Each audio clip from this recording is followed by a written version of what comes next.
નમસ્કાર મિત્રો, મારી યુટ્યુબ ચેનલ સંજય પટેલમાં આપનું હાર્દિક સ્વાગત છે। મિત્રો, આજે આપણે ધોરણ 6 વિષય છે ગુજરાતી, તેનો પાઠ 13। પાઠનું નામ છે પરોપકારી મનુષ્યો। તેની સ્વ અધ્યયન પોથીનું સંપૂર્ણ સોલ્યુશન આજે આપણે આ વિડીયોની અંદર જોવાના છીએ।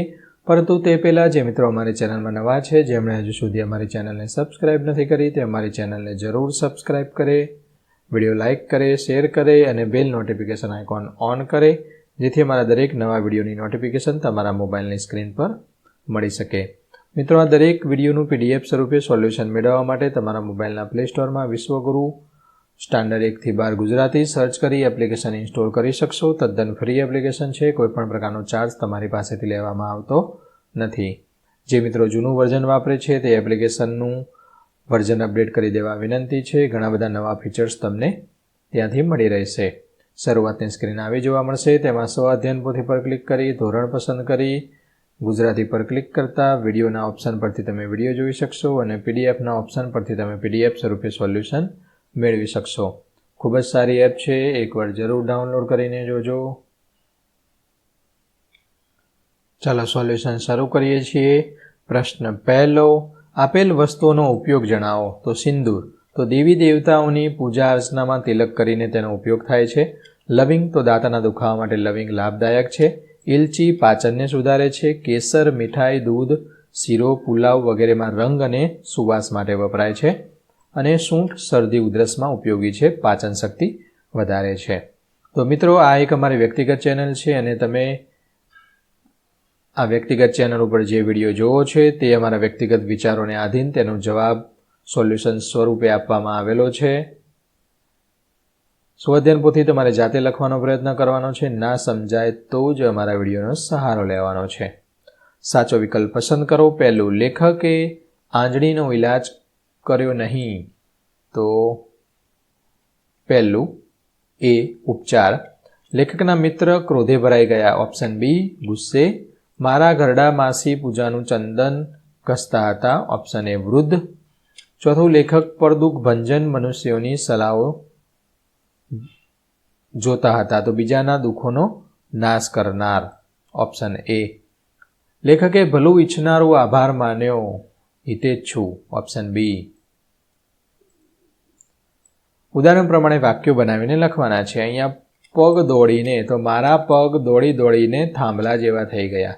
સીડી ચઢી, તો આજે અમે પાવાગઢની સીડી ચડ્યા। વાહન ચલાવી, તો આજે હું વાહન ચલાવીને થાકી ગયો। આંખો જોઈ, તો મારી આંખો તેની રાહ જોઈને થાકી। મોઢું અને બોલી, તો મારું મોઢું બોલીને થાકી ગયું। પેટ ખાય, તો તેનું પેટ ખાય ત્યાં સુધી ભરેલું, પછી તરત ખાલીને ખાલી। કૌંસમાં આવેલા શબ્દોનો જ ઉપયોગ કરીને ખાલી જગ્યા પૂર્ણ કરવાની છે। તો નાના બાળકો ખિલખિલાટ કરતા સૌને ગમે। માખીઓનો ગણગણાટ, નયન સડસડાટ વાંચે છે। વાદળાઓનો ગડગડાટ સંભળાય છે અને મોંના ઘસઘસાટ ઊંઘે છે। પ્રશ્ન 5, આંજણીના ઉપચાર બાબતે તમારા ઘરના સભ્યો શું માને છે તે લખો। તો માતા, તો બોલપેનની શાહી લગાવવી। પિતા, તો કેસર ઘોળીને લગાવવું। બહેન, તુવેરની દાળ ઘસીને ચોપડવી। દાદી, સિંદૂર લગાવવું।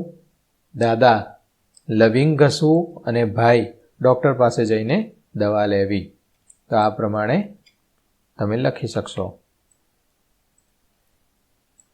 ભાવ દર્શાવતું ચિત્ર દોરો। ભાવ દર્શાવતું આપણે સ્માઇલી કહીએ ને તે, આનંદ માટે જો આ રીતે આવું સ્માઇલી હસતો હોય ને એવું દોરવાનું છે। દુઃખ માટે, બિચારો મૂંઝાઈ ગયું। ગુસ્સો આવ્યો, આને જો આમ લાગે ને, અને એની સામે જોઈએ ને તો આપણને એમ લાગે આમ બહુ ગુસ્સો આવ્યો લાગે આને। આશ્ચર્ય, ઓ આંખના આ જે પાપણ હોય તે ઊંચી થઈ જાય, એટલા માટે આશ્ચર્યવાળું। રીસાવ, આંખો ઝીણી થઈ જાય। ઓકે, ઉદાહરણ પ્રમાણે બીજા શબ્દો લખો। પાટલો, તો પાટલી। ખાટલો, ખાટલી। સાણસો, સાણસી। ખાંડણીઓ, તો ખાંડણી। ગોટલો, તો ગોટલી। ચૂંટલો, તો ચૂંટલી। પ્રશ્ન 8, સંવાદ લખો ડૉક્ટર અને દર્દી વચ્ચેનો। ડૉક્ટરે કહ્યું, દર્દી, દર્દીએ કહ્યું, નમસ્તે ડૉક્ટર, મને 2 દિવસથી તાવ આવે છે. ડૉક્ટરે કહ્યું, ઠીક છે, કોઈ દુખાવો છે? દર્દીએ કહ્યું, હા, માથું દુખે છે અને થાક લાગે છે. ડૉક્ટરે કહ્યું, હું દવા લખી આપું છું, આરામ કરો અને ગરમ પાણી પીવો. દર્દીએ કહ્યું, ઠીક છે ડૉક્ટર, આભાર. તો ડૉક્ટર વચ્ચેની વાતચીત તમારે અહીંયા લખવાની છે. પ્રશ્નના જવાબ લખો. પહેલો પ્રશ્ન, તમે ડૉક્ટર પાસે ક્યારે ક્યારે જાઓ છો? તો તબિયત સારી ન હોય, બીમાર પડીએ ત્યારે. રામબાણ ઇલાજ એટલે શું? રામબાણ એટલે કદી નિષ્ફળ ન જાય તેવો ઇલાજ. એકવાર દવા આપી એટલે કે આ રામબાણ ઇલાજ છે તમારો, બીજી વાર આવું જ નહીં પડે એમ. કોઈની આંજણી થાય ત્યારે તમે ડૉક્ટર પાસે જવાનું કહો કે બીજા ઉપચાર આપો? કયો ઉપચાર આપો તમારી રીતે લખવાનું છે. મેં અહીંયા નમૂના રૂપ લખેલું છે. તો કોઈની આંજણી થાય ત્યારે હું તેને ડૉક્ટર પાસે જવાની સલાહ આપું છું. બીજું જો લગાવવા જઈએ અને તેની આડઅસર થાય તો આંખોને ડેમેજ કરે અથવા તો બીજું થવાની શક્યતા રહે. એટલે ખબર હોય તો જ આ બધા ટૂચકા અપનાવાય, બાકી ડૉક્ટર જોડે જવું સારું. હાસ્યથી સ્વાસ્થ્યને થતા લાભ વિશે લખો. તો હાસ્યથી તણાવ ઘટે છે, રોગપ્રતિકારક શક્તિ વધે છે, હૃદય સ્વસ્થ રહે છે, દર્દમાં રાહત મળે છે. પ્રશ્ન 5, તમે કરેલું પરોપકારી કાર્ય લખો. તો અમારા ઘરની બાજુમાં નાના ગલુડિયા હતા, અમે તેને દૂધ પીવડાવતા હતા, ગૌશાળામાં ગાયોને નીણ એટલે કે ઘાસ પણ નાખતા હતા. છઠ્ઠો પ્રશ્ન છે, તમે જાણતા હોય એવા હાસ્ય કલાકાર કે હાસ્ય લેખકના નામ લખો. તો ગુજરાતી હાસ્ય કલાકાર લેખક અશરફભાઈ, મનસુખ વાઘેલા, ગિરીશ બ્રહ્મભટ્ટ, વિજયદાન ગઢવી, ધીરુભાઈ સરવૈયા, હિતેશભાઈ અંટાળા, શાહમુદ્દીન રાઠોડ, મનસુખભાઈ વસોયા. આ પ્રમાણે તમે લખી શકો. પ્રશ્ન 10, હાસ્ય વાર્તા વર્તમાન પેપર કે સામાયિકમાંથી મેળવી તમારા શબ્દમાં લખવાનું છે. તો એક દિવસ શાળામાં માસ્ટરજીએ ક્લાસને કહ્યું, બાળકો, આજે કોઈ મોબાઈલ લાવશો નહીં. પણ મોન્ટી મોબાઈલ ખિસ્સામાં છુપાઈને આવી ગયો. મોન્ટીએ કહ્યું. ક્લાસમાં માસ્ટરજી પાઠ સમજાવતા હતા ત્યારે અચાનક ટ્રિંગ ટ્રિંગ કરતો અવાજ આવ્યો. રિંગ વાગી ભાઈ. બધા બાળકો હસી પડ્યા. માસ્ટરજીએ ગુસ્સે થઈને કહ્યું, આ કોનો મોબાઈલ છે? મોન્ટી ડરીને બોલ્યો, સાહેબ, એ મારો નથી, એ તો મારી મમ્મીનો છે. માસ્ટરજી હસી પડ્યા અને બોલ્યા, બરાબર, તો આજે તારા બદલે તારી મમ્મીને સજા મળશે.